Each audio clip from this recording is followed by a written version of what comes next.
Unique opportunity of going through puberty at the age of 29. And it was very strange doing it the second time, I assure you. Remember those feelings the first time you kissed the opposite sex or held hands on your first date? That feeling of electricity that went through you? That's what I felt as a 29-year-old man. And you know, I had so many experiences in homosexuality and sexual ones and emotional ones. But when I met the woman who I fell in love with, who would become my wife, just holding her hand felt like nothing I had ever experienced in homosexuality. And it felt right, and for the first time in my life, I felt normal. And that was a wonderful feeling. You know, people around us in our church, because my wife had also come out of lesbianism, they delighted in seeing us walk through this process, and our pastor thought, you two are going to need a little help. And he started counseling us from our very first date. And that man counseled us every week until we married. He stood by us and walked along with us. And so now, I've been married 10 years and have 2 sons, and life just gets better. It's not free of struggle. None of us are promised a life free of struggle. I have to realize that there are certain triggers to homosexual temptation. I would say probably 90% of the time I don't experience these temptations. But if I'm under stress, if I'm traveling too much, if I'm feeling insecure about my masculinity, if I don't feel close to my male friends, that old enemy comes back and sits on my shoulder. And I need to walk in maintenance.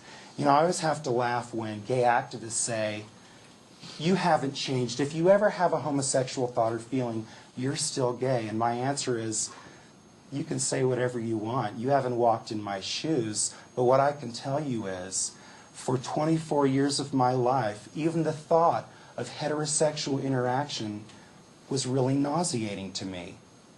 And now I've had a successful marriage for 10 years, have a very fulfilling emotional and sexual relationship with my wife, have fathered 2 sons, so something has changed. And they always shut up. And I say, you can't explain transformation in a test tube. It's only explained by the evidence of a changed life. Thank you.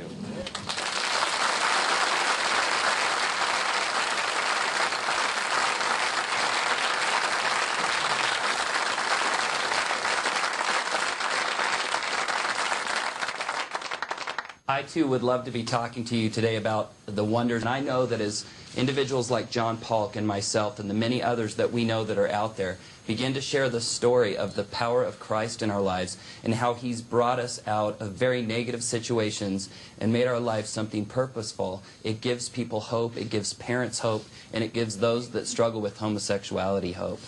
I was born in Southern California, and I, unlike John, was raised in a very Christian home. Another thing that's very important to understand about my upbringing is that I have 2 older sisters that are 10 and 12 years older than myself. So you can imagine what my father, that owns sporting goods stores in the Southern California area, had in store for his only son. I was going to be the best football player, the best baseball player, the best basketball player, the best soccer player. I was going to be the best everything that my father could possibly make me. One of the problems is that I didn't have many of those same interests that my father desired for me. I remember specifically at the age of 9 being on a hunting trip with my father. This should have been a time where I was accepted and ushered into the realm of masculinity. I remember being on that trip. Specifically, I hit a bird down in the middle of the field. We were surrounded by 15 or 20 other men. I went over to pick that bird up, and knowing that it needed to go in my bag behind me, it was still alive, that I had to kill it. So I attempted to step on its head, and from across the field, my father would yell things like, "Just pick it up and wring its neck, you sissy." And so those were times of what masculinity were represented for me. I had no desire to be like my father. I had no desire to hang out with other men. I was verbally ridiculed. My father would call me Michelle or refer to me as his 3rd daughter, thinking that ultimately that would make me tough, that would push me into the realm of masculinity. Instead, what it did, it caused me to fear masculinity, and I became what most of you would know as a mommy's boy. I retreated back to the safety of hanging out with my mother and my 2 sisters, and that was what was comfortable for me. At the age of 11, there was a man that began to pay a lot of attention to me. It was wonderful. Since I grew up in Southern California, he took me to Disneyland. He took me to the latest movies. He taught me how to surf. It was an incredible relationship. He reaffirmed who I was. But the problem was, at the age of 11, that attention turned sexual. So from the age of 11 to the age of 18, I was a victim of sexual abuse. And I can say that to you today because I know that no 26, 27, 28-year-old man should have been doing what he was doing with me at the age of 11 and 12 and 13, but it didn't feel like abuse. Proverbs 27:7 says, "The man that's full loathes honey, but to him who's starving, even what's bitter tastes sweet." And I was so starving for male affirmation and attention that when this man offered me the bitterness that the world had, it met a deep need in my life. So very early, I continued to grow up. I was in junior high and high school now, involved with this man in this relationship. I had a father telling me that I was less masculine than everyone else. I began to hear the words that we hear on campus today, fag, queer, and sissy. I came to understand what those words meant, and that label went right on. And I lived from a very early age as an identified gay individual. From the age of 16, I remember calling myself gay and referring to myself in my own mind as a gay man. I invested in the homosexual community from that age because I realized this is where I found my security. This is where I found my identity. So growing up in Southern California, it was very easy for me to invest in the homosexual community. I lived in that community for 12 years. Also, going to church. But the problem was the church that I was attending did not speak about how men and women walked out of homosexuality. I would hear the testimonies of drug addicts. I would hear the testimonies of alcoholics. I would hear the testimonies of adulterers. But never did I hear the testimony of a man or woman that had walked away from homosexuality through the power of Jesus Christ. My church didn't talk much about the issue. So what happened in my mind when I was sitting in the pews is, well, this church doesn't care about my issue. God doesn't care about this issue, so why should I stay involved? I instead found the homosexual community was completely embracing, and when I walked into those gay bars and was around those gay individuals, I felt like I had purpose, that I finally had hope, and that I finally had a group of people that understood what I was feeling and who I was. So as I said, I completely invested in the homosexual community for 12 years. And homosexual men, as all men, whether you're heterosexual or homosexual, are focused visually. So I wanted to become the most valued commodity that I could possibly become to that community. I was working out 2 to 3 hours a day. I was doing injectable steroids. I was bulimic because I wanted to eat, but I didn't want to gain weight. I wanted to have that perfect men's health body, because if I had that, then I was a valued commodity to the male homosexual community. So after living there for 12 years, buying into the argument that I was born homosexual, that there were 10% of us in society, and that I needed to fight for my rights and fight against what the church and other people were saying about who we were, I began to march in gay pride parades and began to fight for the rights of my people. I did all of that. Living there was on this treadmill of life, of the working out and the steroids and the throwing up, all the while longing to be married, longing to have children, but flushing those dreams far away from my life because I didn't think they were ever possible for who I was. It wasn't until I was 28 years old, I had gone back home to visit my family. I wanted to stay connected to my family. My sisters were going on. They had married godly Christian men. They were having children. I remember holding my nieces and my nephews and longing for that in my own life, but knowing that I couldn't attain that because I was born gay. I had so believed that issue. I remember going home one Thanksgiving to visit my family. I found myself in a gay gym, and I was headed towards an illicit situation with another man. We got out to his car, and he said, "I'm sorry that I've led you on, but I'm a Christian, and I'm trying to walk away from homosexuality." That was the very first time that I had ever heard such a thing in my entire life. He said, "Well, will you at least talk to me about this?" Because I began to be venomous with this man. I said, "What are you talking about that you can walk away from homosexuality? Don't you know that you were born gay? And if your God can change you, then why are you here? And why are you struggling with this? And why are you dealing with this? This doesn't sound like a God that I would want to serve." He said, "Well, will you please get in my car and talk to me about this?" So 11:45 at night, we were driving around, and this man began to tell me about another godly man that had pursued him with the love of Christ and was sharing with him about how his relationship with his father may have played into this. This man was also sexually abused, and how that might have played into his component of feeling as though he was a homosexual individual. And these things started to ring true, and he began to talk to me about this man named Jeff. Midnight was coming at this point. We pulled into a parking lot.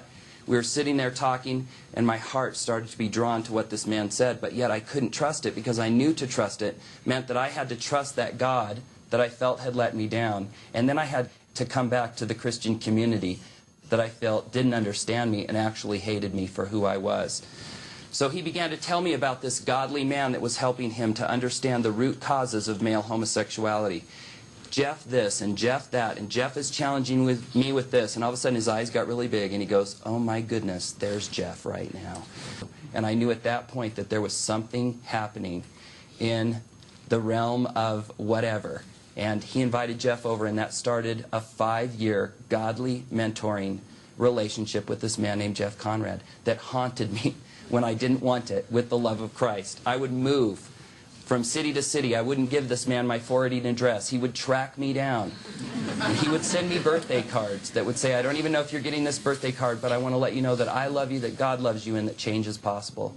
So finally, after living on that treadmill, looking at myself in the mirror one day, I thought, you know, I only have myself to blame, because I wasn't finding what I was being promised by the gay community. I was promised that I could have a relationship that would last. After going through relationship after relationship after relationship, never finding what I wanted, selling myself, being arrested for prostitution, I thought, you know, I only have myself to blame, because there's this man saying that there's something different for me.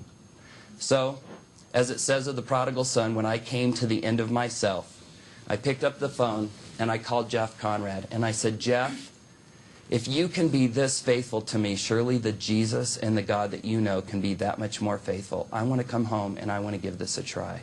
So December of 1989, I left homosexuality. And I'd love to say that from that point, it's been an easy, incredible, God-serving story. But the reality is that's just not the truth. The year of 90 was hell on earth for me. I had known homosexuality since the age of 11. By that time, I was 28 years old. It was all I had known. I didn't know how to live a life that was chaste. I didn't know what to do. I would go to counseling with a Christian counselor. He would challenge me. I would feel vulnerable. I would feel opened up. And on the way home from counseling, the only way that I knew to comfort myself was to put myself in the arms of another man. And that's exactly what happened for me. I finally came about to find a group of individuals, a ministry known as Exodus International, and a church that knew how to love gay men and gay women and help them walk away from homosexuality. So I invested in that. And like John said, and as Dr. Dobson said, it wasn't an easy process. It was a very long, ugly, hard process. But you know, the Lord gives you the strength to be faithful when you need it. And I found that strength in who He was. And I continued to walk that process out. And as John said, I too longed to be married and longed to have children. And through this process, about 4 years into it, I began to realize that there was an individual that I had met. Her name was Angie, that I began to feel quite differently when I was around her. And John said and alluded to that very thing, you know, puberty is hard enough once, but to walk through it twice is a very difficult thing.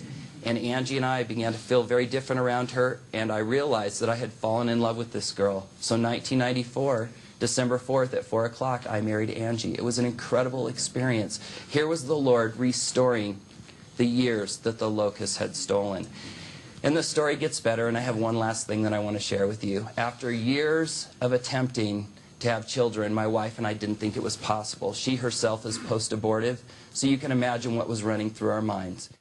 She would say, "Well, I've killed 2 children. Why would the Lord allow me to serve and to bring up another life?" And I would say, I was gay for 12 years. I've gone against the very creative order that He designed. Why would He ever bless me? He wants to continue to punish me.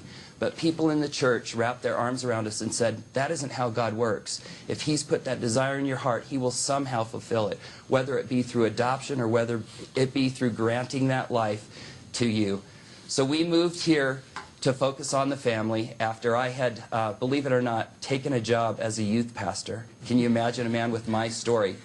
I have to tell you that through that process of desiring to be restored and be a youth pastor, which is a lifelong dream of mine, It wasn't an easy process. I had to give my testimony to the parents. I had to give my testimony to the students. I had to give my testimony to the deacons. I had to give my testimony to the elders. I had to give my testimony to the pianist.